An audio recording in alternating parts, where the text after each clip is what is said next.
Verdades que dan vida, con el reverendo Lisandro Bojorquez. Una clara exposición de la palabra de Dios para el beneficio del conocimiento y madurez espiritual de quienes nos sintonizan.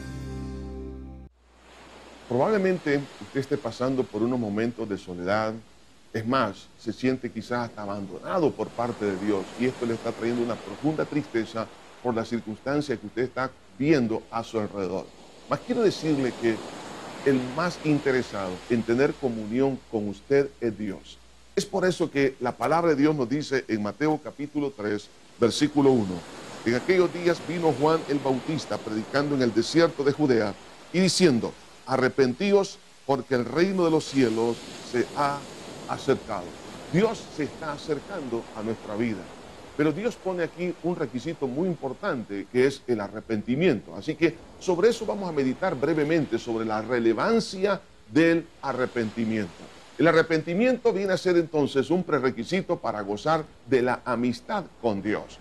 Recordemos que el pecado es una barrera que nosotros hemos puesto para que esa amistad con Dios sea aislada. De hecho, vemos lo que dice la palabra de Dios allá en Isaías, en el capítulo 59, en el versículo 2, dice así la Escritura: pero vuestras iniquidades han hecho división entre vosotros y vuestro Dios, y vuestros pecados han hecho ocultar de vosotros su rostro para no oír. El pecado es básicamente la construcción de una muralla que nosotros hemos edificado entre Dios y nosotros. Dios no nos ha rechazado, más bien somos nosotros los que los hemos rechazado. Y por eso nos sentimos solos, nos sentimos sin asistencia, sin los recursos de sabiduría e inteligencia espiritual para saber qué hacer, especialmente en momentos de tanto dolor y de tanta tristeza y de frustración. Así que la barrera del pecado es algo que es cierto, es algo que está ahí presente, pero la gravedad de este pecado realmente nosotros tenemos que considerarla a la luz de la perspectiva de Dios.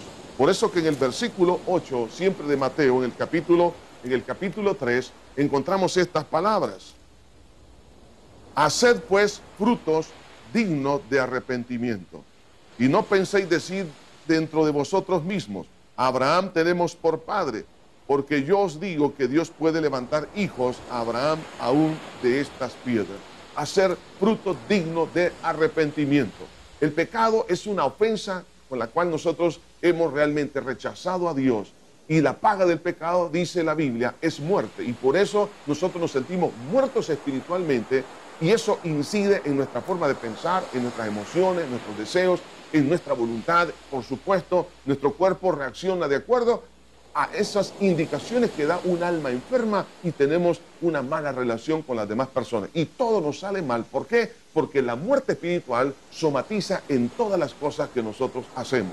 Y esto nos lleva a considerar los mitos del bautismo. Hay muchas personas que tienen diferentes concepciones acerca de lo que es el bautismo en agua.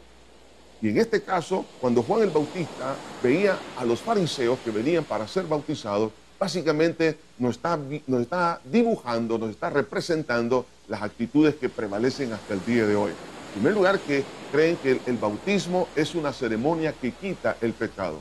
El bautismo no quita el pecado, es la sangre de Cristo que derramó en la cruz del Calvario, es el que quita el pecado, porque venían los fariseos, los publicanos, todos venían de una manera, digamos, religiosa o ritual, ceremonial, creyendo que un lavamiento externo iba a traer un lavamiento interno, y eso no es así. Por eso Juan les dijo con mucha claridad: haced frutos dignos de arrepentimiento. Es decir, el bautismo en agua venía a ser luego un testimonio, una reacción natural de la limpieza interna.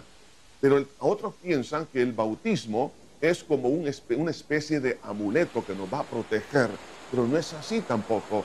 Y otros creen que el bautismo es una licencia de permisividad. Media vez alguien toma ese acto del bautismo en agua, cree que ahora puede seguir haciendo las cosas. Y por eso Juan le dijo con mucha claridad: haced frutos dignos de arrepentimiento. Entonces esto nos lleva básicamente a enfocarnos al mensaje primario de esta porción bíblica que estamos estudiando, es sobre el arrepentimiento. Y los cambios suceden cuando hay un verdadero arrepentimiento en nuestra vida. Hagámonos una pregunta: ¿qué es el arrepentimiento? El arrepentimiento, en primer lugar, es darnos cuenta que hemos fallado. Esto nos va a llevar como consecuente a tener un dolor por haber ofendido a Dios, por haberlo ofendido, no tanto por las consecuencias de mi mal proceder, sino un dolor porque he rechazado a Dios y su palabra. Y por supuesto, esto me va a llevar a hacer un cambio muy importante en mi vida de 180 grados, de regresar al punto original. Cuando la Biblia dice acá que el reino de los cielos se ha acercado y por lo tanto debemos de arrepentirnos, lo que nos está diciendo Dios, mira, si tú cambias de manera de pensar, te das cuenta que eres un pecador y a la vez sientes dolor por haberme ofendido, dice el Señor, entonces yo te voy a ayudar a que tú puedas cambiar y esto va a traer frutos dignos de arrepentimiento. Pero necesitamos pedirle a Dios que nos ayude a arrepentirnos, porque hay veces que ni sabemos cómo arrepentirnos. La Biblia nos dice allá en 2 de Corintios, en el capítulo 7, versículo 10, nos dice con mucha claridad la palabra del Señor, porque la tristeza que es según Dios produce arrepentimiento para salvación, de que no hay que arrepentirse, pero la tristeza del mundo produce muerte. La tristeza que viene de Dios es la que te va a traer dolor por haber ofendido a Dios. Pídele a Dios esto. ¿Cómo lo puedes hacer? A través de una oración muy sencilla. Di conmigo ahí donde estás. Esta oración de fe. Padre eterno que estás en los cielos, me arrepiento de todo corazón por haber pecado contra ti. Reconozco, Señor, que el aislamiento, la soledad que estoy viviendo es porque yo he puesto una barrera entre tú y yo, que es mi pecado, pero creo que tú llevaste mis pecados en tu cuerpo en la cruz del Calvario para perdonarme y hacer de mí una nueva criatura. Y a partir de este día te pido perdón, Señor, y por la fe en tu sangre recibo ese perdón. Creo que resucitaste para mi salvación y justificación. Te abro mi corazón y te recibo como mi único y suficiente Salvador. En Cristo Jesús, amén y amén. Dios está contigo. Sigue adelante en esa comunión con Dios y Él te va a dar la bendición que tú necesitas. Verdades que dan vida, con el reverendo Lisandro Bojorquez. Gracias por sintonizarnos. ¿Desea comunicarse con nosotros? Escríbanos info@iglesiajosué.org.